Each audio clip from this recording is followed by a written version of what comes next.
derecho y el desarrollo integral de los grupos culturalmente diversos en el país.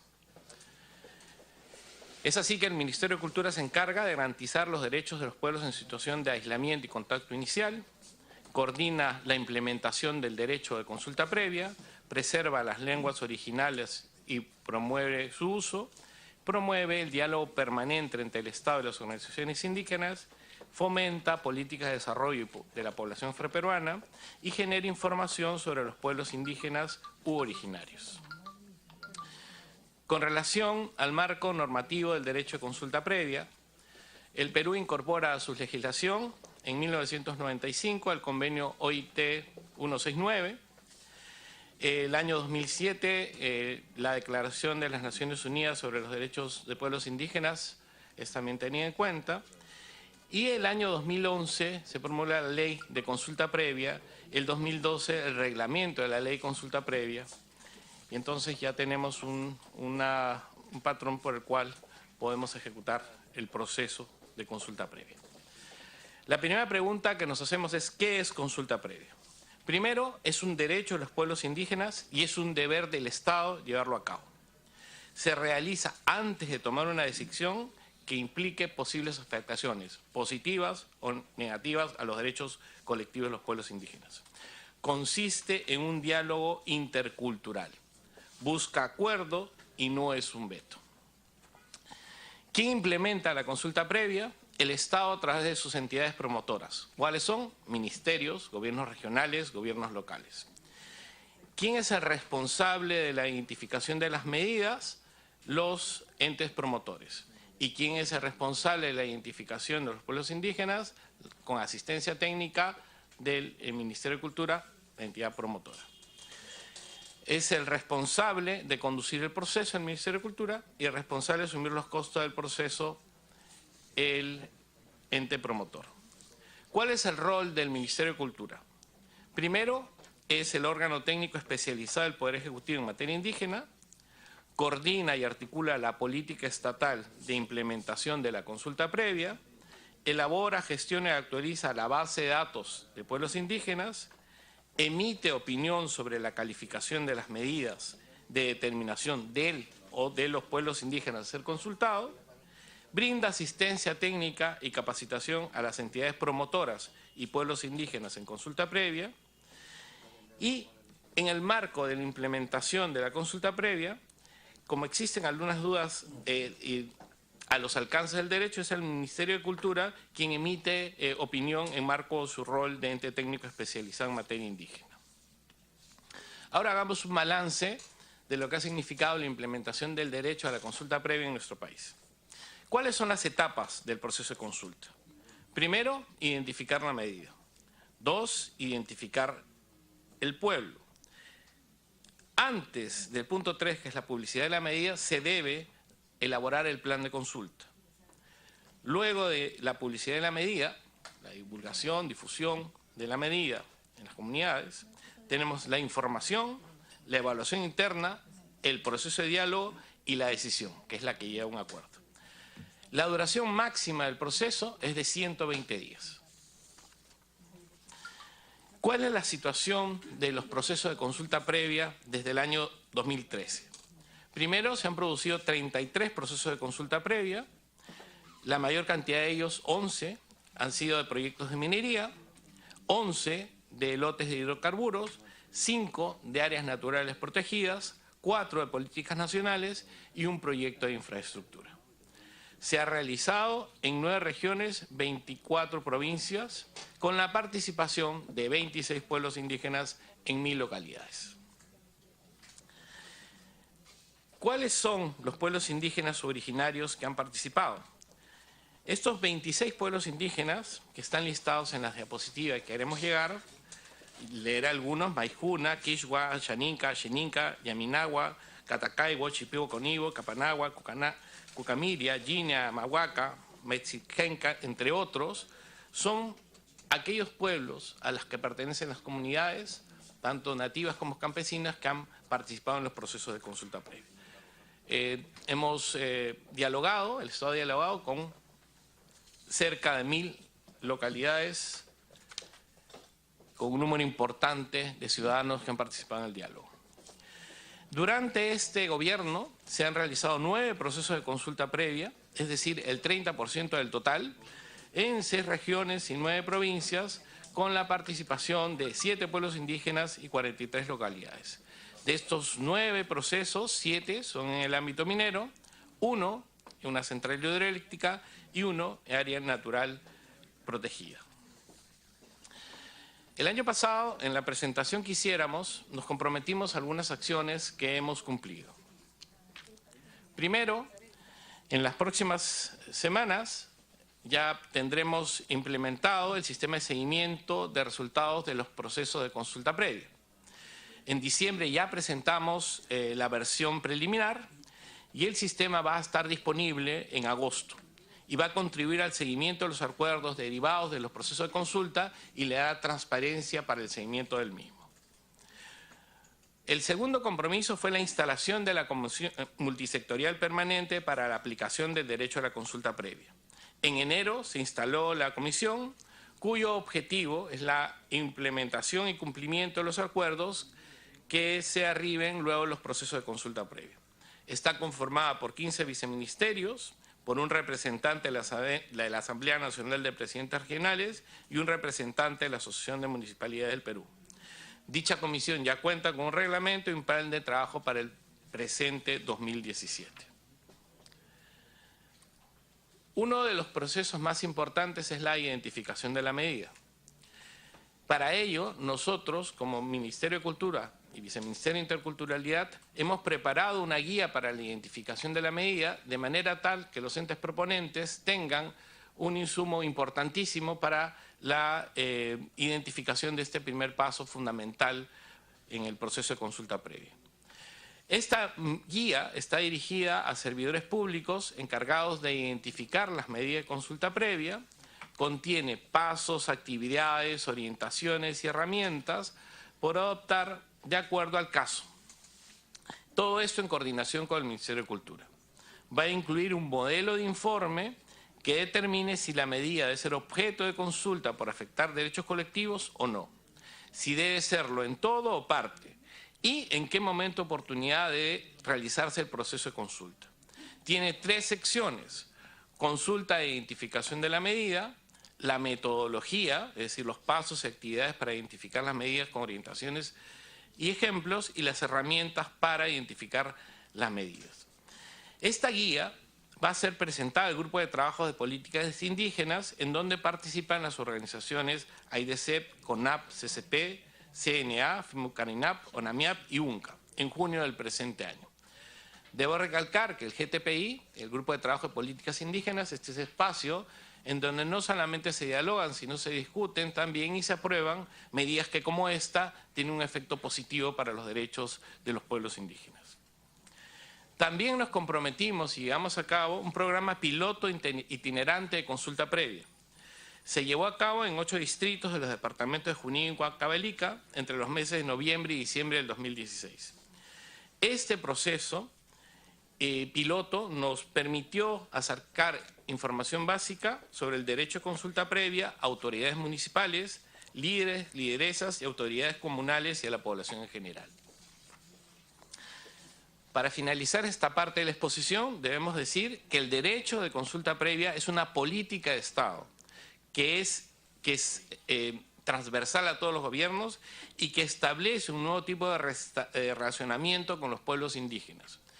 Hace algunos años, hablar de consulta previa era escepticismo, tanto en la población que pertenece a los pueblos indígenas como en las empresas que llevan a cabo alguna iniciativa o en el Estado en su función de dialogante.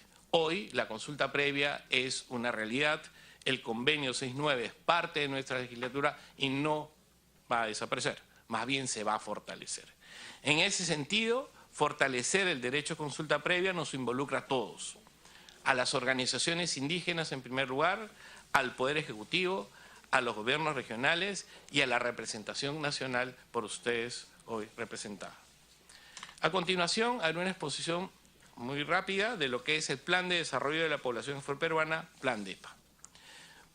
Primero, para poder entender por qué tenemos y necesitamos un plan DEPA, debemos situarnos en un mapa geoétnico de la presencia concentrada de la población afroperuana en el territorio nacional. Es importante destacar que este mapa geoétnico es aprobado el año 2016, según resolución ministerial 2016 del Ministerio de Cultura.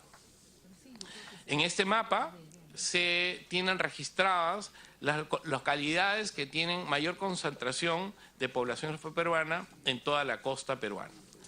Este documento oficializa datos relevantes sobre la distribución geográfica de la población afroperuana, de manera tal que nos permite focalizar la acción del Estado en la emisión de políticas públicas pertinentes. Es de especial interés destacar que el año pasado se aprobó el Plan Nacional de Desarrollo para la Población Afroperuana 2016-2020. Desde el mes de agosto estamos en un proceso de implementación del Plan DEPA. ¿Dónde están los afroperuanos? La primera región que tiene más distritos con población afroperuana es Ica, con 286 zonas, 28 distritos. Luego Lima Metropolitana, con 21 distritos, 198 zonas. Piura, con 14 distritos, 145 zonas. Callao, 6 distritos, 120 zonas. Lambayeque, 14 distritos, 76 zonas, hasta llegar a La Libertad, un distrito, una zona. Este cuadro ha sido elaborado por la Dirección de Políticas Afroperuana. ¿Cuál es la situación de la población afroperuana? Primero, tenemos pobreza y entornos sociales poco favorables para su desarrollo. Segundo, racismo y estereotipos negativos que afectan y generan resiliencia. Y poco y escaso acceso al empleo por la segregación ocupacional y discriminación. Además de ello, ha impactado negativamente en razón de representaciones sociales estereotípicas la posibilidad de la autoidentificación o identificación. Debemos señalar el efecto nocivo y negativo de los medios de comunicación, en particular de la televisión. En el caso, en materia de salud, tenemos problemas de acceso, hay enfermedades prevalentes, ausencia de estudios especializados y cuando existen, una focalización hacia ellos, desviando la atención de aquellos problemas de salud que son generales a toda la población. Por otro lado, en materia de educación, tenemos escaso acceso y una alta deserción escolar, una poquísima admisión universitaria y también técnica superior. Tenemos ausencia de estudios e investigaciones, hay poca información y menos estadística oficial. Y por tanto, ausencia de políticas públicas específicas. De acuerdo al Plan DEPA, se trazaron 4 objetivos. Y esos 4 objetivos son los que a continuación vamos a mostrar. El primero de ellos es visibilidad estadística. No se pueden tomar medidas si no sabemos dónde estamos y cuántos somos. Entonces tenemos la necesidad de incorporar a la Organización Afroperuana en la toma de decisiones estadísticas. Es así que un representante de la población afroperuana es parte del comité técnico a cargo de la pregunta de autoidentificación étnica del INEI. De manera tal que sus aportes han sido importantísimos para la elaboración de la pregunta específica. Segundo, las organizaciones afroperuanas han participado en el desarrollo de la campaña de difusión y sensibilización sobre la importancia de la pregunta de autoidentificación. Tercero, nos ha permitido tener una primera reunión de trabajo introductoria en las variables de autoidentificación dirigida a especialistas de estadísticas de los distintos sectores del Estado. Con relación al objetivo 2 y 3, que está vinculado a la no discriminación y desarrollo con identidad e igualdad de oportunidades, hemos desarrollado articulación con el sector salud para el desarrollo de una estrategia nacional de atención a la población afroperuana en el marco del acuerdo interinstitucional. Con el sector educación se ha firmado y se ha llevado a cabo ya, y se está llevando a cabo, un acuerdo de cooperación para implementar el plan de atención a estudiantes afroperuanos en el marco de la política. Con el Ministerio de Justicia estamos articulando en forma permanente para la inclusión de la población afroperuana en la formulación del Plan Nacional de Derechos Humanos. Con el Ministerio de Trabajo hemos iniciado la articulación técnica para la inserción de la variable de autoidentificación étnica en registros administrativos. Y también conformamos el Comité Multisectorial de Seguimiento, Monitoreo y Evaluación. Con relación al objetivo estratégico 4, institucionalidad pública, se ha creado el registro de organizaciones afroperuanas y el grupo de trabajo con la población afroperuana, según resolución ministerial 476-2016 del Ministerio de Cultura, que es una instancia de diálogo y seguimiento para la implementación de políticas públicas a favor de la población afroperuana. Es primera vez en la historia del Perú que las organizaciones afroperuanas tienen un espacio de diálogo directo y abierto con el Poder Ejecutivo del Estado peruano. Y como último punto de la exposición, pasaremos a hablar acerca del Censo 2017, la autoidentificación étnica y sus avances. Hay que tener en cuenta que este censo por primera vez va a incluir una pregunta de autoidentificación étnica, por lo cual se convierte en un hecho histórico para nuestra nación. ¿Qué es lo que se busca? Recoger de las personas cómo se sienten y, por tanto, no hay respuestas correctas o incorrectas, sí una necesidad pública que los peruanos nos identifiquemos. Los próximos censos nacionales, como decía, incluyen la pregunta de autoidentificación étnica. Y esta pregunta será respondida por los ciudadanos de todo el país mayores de 12 años. Si se sienten o consideran parte de un pueblo originario o población afroperuana, de acuerdo con sus costumbres y antepasados. Hay que entender que las costumbres es ese conjunto de tradiciones, fiestas, expresiones artísticas, actividades económicas u otros relacionados, y en los antepasados entendemos a los padres, abuelos y familia en general.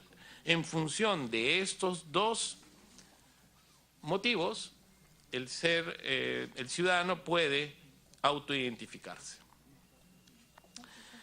Es importante tener en cuenta que el procesamiento de la información nos permitirá ubicar con exactitud las zonas en las cuales se concentra la población indígena, originaria y afroperuana.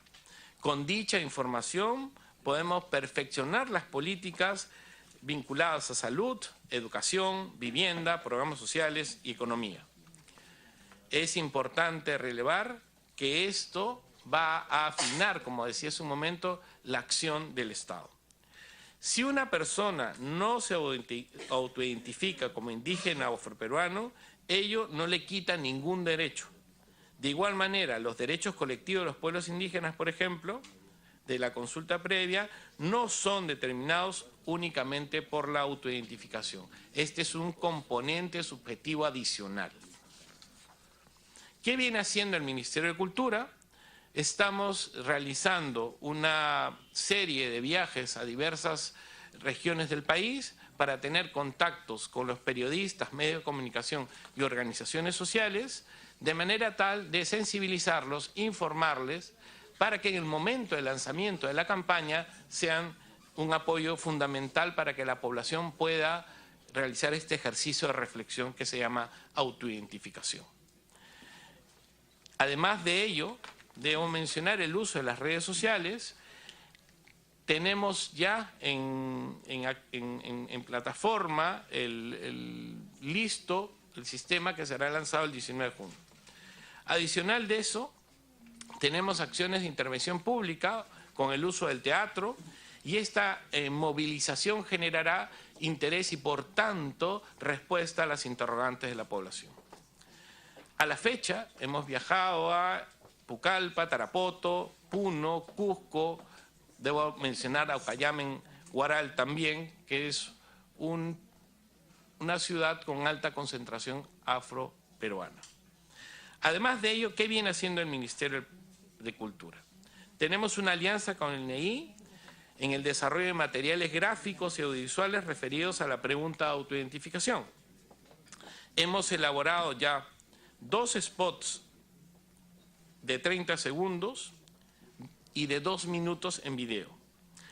Hemos producido 3 spots y 3 microprogramas radiales dirigidos a la población indígena, amazónica, afroperuana, traducidos en 5 lenguas originarias. Hemos iniciado la difusión radial en 6 ciudades del país y desde el 19 de junio se extenderá esto en 5 lenguas indígenas. Se ha coordinado con IRTP la difusión a nivel nacional de estos productos y los spots radiales serán transmitidos en emisoras de Cusco, Puno, Amazonas, Ica, Junín y Ucayali. ¿Cómo se autoidentifican ustedes? Es una pregunta que les haría. Pues el Parlamento representa a todos los peruanos y peruanas, representa su diversidad. Por ello, los invitamos a asumir el rol activo en la campaña de autoidentificación y dar a conocer la pregunta en sus regiones. Antes de culminar, quisiera que vean el video sobre el censo 2017 y la autoidentificación étnica.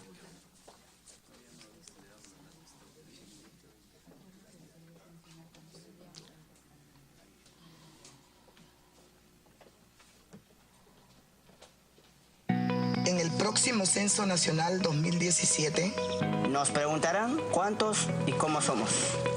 ¿Dónde estamos y cómo vivimos?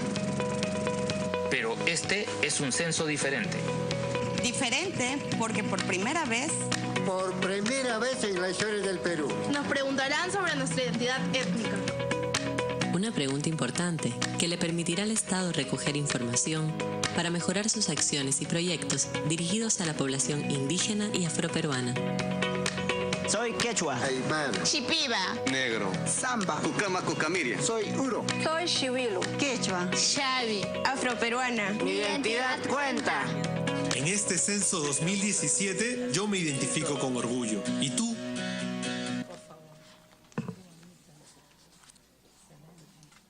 en el próximo Censo Nacional 2017 Nos preguntarán cuántos y cómo somos. ¿Dónde estamos y cómo vivimos? en el próximo Sí, él debe venir. Pero voy a coordinar ahora. Ya. Falta un video más, me parece. 2 más. Ya.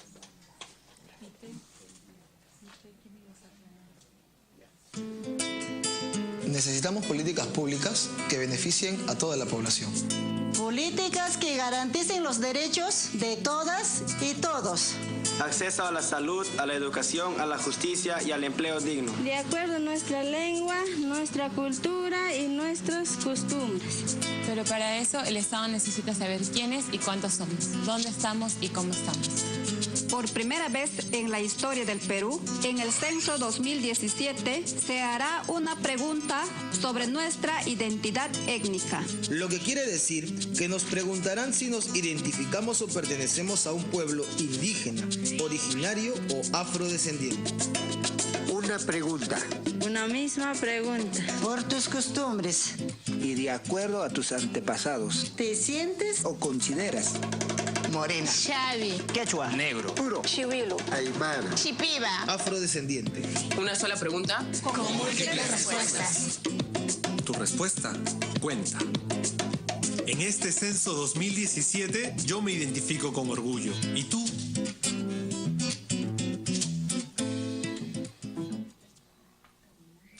Estos videos, tanto el guión como la producción, ha sido coordinada directamente con las organizaciones indígenas componentes del GTPI en este proceso de construcción de políticas públicas con la sociedad peruana. Debo finalizar agradeciendo la invitación a la comisión y toda la disposición del que habla del equipo técnico para hacer frente a sus preguntas. Ya me he comprometido con la presidencia en hacerles llegar la presentación que les he realizado y también una copia del video. Les estamos entregando a todos información vinculada a consulta previa y al plan de desarrollo de la población afroperuana. Muy buenos días, muchísimas gracias. Muchísimas gracias. Vamos a retomar brevemente la agenda dando la bienvenida a la doctora Gisela Rosa Viñolo Guamaní, quien es viceministra de Derechos Humanos y Acceso a la Justicia del Ministerio de Justicia, además una gran aliada durante la emergencia en la región de Ancash y en la ciudad de Guarmey. Un placer tenerla acá, viceministra. Y también damos la bienvenida a nuestra querida congresista, que ya le extrañábamos, Mari Melgarejo, dándole la bienvenida y próximamente nos va a repartir tecitos que ha traído de la China. Gracias también por los obsequios al Ministerio de Justicia, se ha quedado comprometido, al Viceministerio de Cultura, que nos va a entregar tanto su presentación como los videos vía electrónica, porque de verdad están espectaculares. Felicitaciones. Y antes de proceder a las preguntas, ya que tenemos el quórum y que muchos congresistas van a tener que salir de aquí corriendo casi, vamos a colocar el tema nuevamente del proyecto de ley 678, Ley de Gestión Sostenible e Integral de la Zona Marino-Costera. Informarle a la congresista Melgarejo que han habido algunas precisiones que ha realizado el congresista Sarmiento y que han sido sustentados por el congresista Wilmer Aguilar y que mejoran la calidad del texto remitido a sus despachos. Ahí solamente faltaba agregar la participación también del CERNAM y Profonampe como parte de del CODES Cosmaco, exactamente, del Cosmaco. Entonces, con esas precisiones, congresista Melgarejo, vamos a proceder a la votación del texto normativo del dictamen consensuado antes de votar. Entonces procedemos a determinar las posiciones de los señores congresistas miembros de la Comisión de Pueblos Andinos, Amazónicos, Afroperuanos, Ambientes, Ecología respecto a los dictámenes de mayoría y minoría recaídos en el proyecto de ley 678-2016. Y pedimos a los congresistas expresar mediante el voto su posición respecto a aprobar y presentar este dictamen de consenso con las observaciones realizadas y con el texto normativo leído en la sala.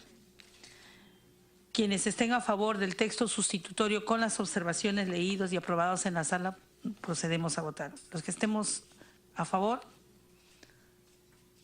en contra, abstenciones. Por lo tanto, de conformidad con el artículo 70 del Reglamento del Congreso de la República, ha sido determinada por unanimidad la posición de los señores congresistas en el sentido de aprobar el dictamen que recomienda la aprobación del proyecto de ley 678, Ley de Gestión Sostenible e Integrada de las Zonas Marino-Costeras, con texto sustitutorio de consenso. Recomendando a los señores congresistas que no están presentes que pueden suscribir el dictamen. Y con licencia de la viceministra pasaríamos rapidito nomás al segundo punto de orden del día, donde tenemos que determinar las posiciones respecto a los dictámenes que en mayoría y minoría han recaído en el proyecto de ley 283/2016, Ley de Conservación y Protección de las Cabeceras de Cuencas donde se originan las aguas. Hago de conocimiento que el dictamen recaído en el proyecto de ley, damos la bienvenida al congresista Edu Vergara. El proyecto de ley 283/2016 se aprobó por mayoría en la 15ª sesión ordinaria celebrada el 4 de abril de 2017. Luego se presentó el dictamen en el área de trámite documentario para ser debatido por el Pleno del Congreso de la República. Con fecha 10 de mayo del 2017 se presentó el dictamen al área de trámite documentario, un dictamen en minoría suscrito por el congresista Freddy Sarmiento y 6 congresistas de nuestra comisión, superando el número de firmas del dictamen originario y mayoría. Este acto procedimental ha originado que en aplicación del artículo 70 del reglamento del Congreso ambos dictámenes regresen a esta comisión para determinar con claridad Los textos de mayoría y minoría de consenso han sido remitidos a sus despachos junto con la citación y agenda. ¿Quién? Pedimos al asesor Efraín Arana, por favor, leer el texto.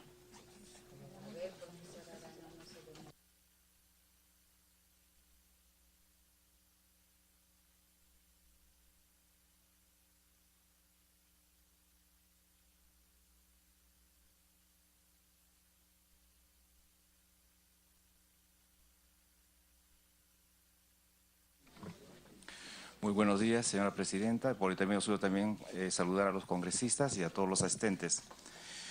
Como usted dice, tenemos ahorita un texto que hemos trabajado tanto porque tenemos dos dictámenes en mayoría y minoría. Y hay un texto que la comisión está proponiendo para la aprobación de esta comisión que dice lo siguiente. Es una ley que modifica la ley 29.338, Ley de Recursos Hídricos, mediante el establecimiento de los criterios técnicos para la identificación y delimitación de las cabeceras de cuenca. El artículo 1, objeto de la ley. La presente ley tiene por objeto regular la conservación y protección de las cabeceras de cuenca, incorporando en el artículo 75 de la ley 29.338, Ley de Recursos Hídricos, el establecimiento de los criterios técnicos para la identificación y delimitación de las cabeceras de cuenca, a fin de evaluar la implementación de medidas especiales para su protección y conservación según su vulnerabilidad. Artículo 2. Modificación del artículo 75 de la Ley 29.338, Ley de Recursos Hídricos. Modifíquese el artículo 75 de la Ley 29.338, Ley de Recursos Hídricos, quedando redactado de la siguiente manera. Artículo 75, protección de las aguas. Nosotros hemos incorporado los siguientes conceptos. El Estado reconoce como zonas ambientalmente vulnerables las cabeceras de cuenca, donde se originan los cursos de agua de una red hidrográfica, los ríos y las quebradas, y en las que generalmente se encuentran zonas de recargas hídricas. Este concepto ha sido aportado por la Autoridad Nacional del Agua. Después nosotros también estamos incorporando lo siguiente. La Autoridad Nacional, con opinión del Ministerio del Ambiente, puede declarar zonas intangibles en las que no se otorga ningún derecho para uso, disposición o vertimiento de agua. Estamos incorporando en este artículo 75 lo siguiente. Asimismo, debe elaborar un marco metodológico de criterios técnicos para la identificación, delimitación y zonificación de las cabeceras de cuenca de las vertientes hidrográficas del Pacífico, Atlántico y lago Titicaca, con el propósito de evaluar el establecimiento de medidas especiales de protección, conservación o intangibilidad según su vulnerabilidad. Estos últimos aportes son los que vinieron del dictamen en mayoría, del dictamen de minoría y principalmente del proyecto de ley de la congresista María Melgarejo. Disposición complementaria transitoria. La Autoridad Nacional del Agua, con participación de los sectores competentes, debe elaborar el marco metodológico al que hace referencia el artículo 75 dentro de los 365 días contados desde la vigencia de la presente ley. Disposición transitoria final. Primera, la Autoridad Nacional del Agua adecuará sus normas reglamentarias a la presente ley dentro de los 90 días posteriores a su entrada en vigencia.